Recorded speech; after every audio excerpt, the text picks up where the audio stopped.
ఎంత అవుద్ది? 700 కోట్లు. 700 కోట్లు. వీళ్ళ పరిపాలన వీళ్ళు పాడు కాదు. బీపీ లేస్తుంది. తిట్టలేక ఈ మాట అంటున్నా. ఆడాళ్ళు అన్నట్టుగా అనాల్సి వస్తుంది.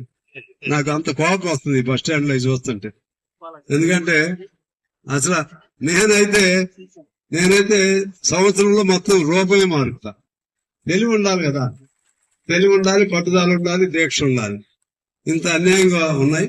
సరే, అయినా మీరు ఈ మహిళలందరికీ శుభాకాంక్షలు తెలియజేస్తూ ఖచ్చితంగా ఈ మనం కొత్త దీని స్వరూపం మార్చుకునే వరకు కూడా పోరాటం చేద్దాం, సాధించుకుందాం. మీరందరూ నా పైన, అందులో ఆర్టీసీ సోదరులు ఎంతో ప్రేమతో ఉంటారు. నాకు అనుబంధం. మీ అందరికీ మీ సమస్యల పరిష్కారం కోసం ఫైట్ చేస్తున్నాను. అలాగే మన ప్రాంత అభివృద్ధి కోసం కూడా ఫైట్ చేస్తూ మీ అందరికి శుభాకాంక్షలతో సెలవు తీసుకుంటాం. సో ఆ విధంగా బస్సులు కూడా శుభ్రంగా ఉండాలి. ప్రయాణం చేసే వాళ్ళకి ఎట్లా పట్టా వాళ్ళు ఎక్కుతున్నారు అని చెప్పి దాని జోలికి ఆడకుండా ఉండటం అనేది ధర్మం కాదు. ఆటో నీట్ గా ఉంచాలి, బస్ స్టాండ్ నీట్ గా ఉంచాలి, మరుగుదొడ్లు నీట్ గా ఉంచాలి, సిబ్బందిని జాగ్రత్తగా చూసుకోవాలి. డబ్బు లేని పనులు, డబ్బు ఉన్నదంటే ఓకే మీకు ఇబ్బంది. ఇవన్నీ ఇది పెద్ద ఖర్చు కాదు. ఇన్ని వేల కోట్లు పెట్టే వాళ్ళకి మొత్తం రాష్ట్రంలో ఎన్ని బస్ స్టాండ్లు ఉన్నాయమ్మా? రాష్ట్రంలో ఎన్ని బస్ స్టాండ్లు ఉన్నాయి? మొత్తం 143 బస్ స్టాండ్. 5 కోట్లు వేసుకో, ఎంత అవుద్ది? 700 కోట్లు. 700 కోట్లు.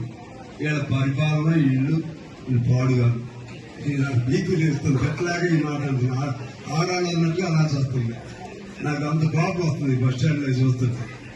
ఎందుకంటే అసలు నేనైతే సంవత్సరంలో మొత్తం రూపాయి మారుస్తా. తెలివి ఉండాలి కదా, తెలివి ఉండాలి, పట్టుదల ఉండాలి, దీక్ష ఉండాలి. ఇంత అన్యాయంగా ఉన్నాయి. సరే, అయినా మీరు ఈ మహిళలందరికీ శుభాకాంక్షలు తెలియజేస్తూ ఖచ్చితంగా ఈ మనం కొత్త దీని స్వరూపం మార్చుకునే వరకు కూడా పోరాటం చేద్దాం, సాధించుకుందాం. మీరందరూ నా పైన, అందులో ఆర్టీసీ సోదరులు ఎంతో ప్రేమతో ఉంటారు. నాకు అనుబంధం.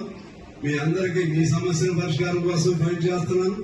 అలాగే మన ప్రాంత అభివృద్ధి కోసం కూడా ఫైట్ చేస్తూ మీ అందరికీ శుభాకాంక్షలతో సెలవు తీసుకుంటున్నాను.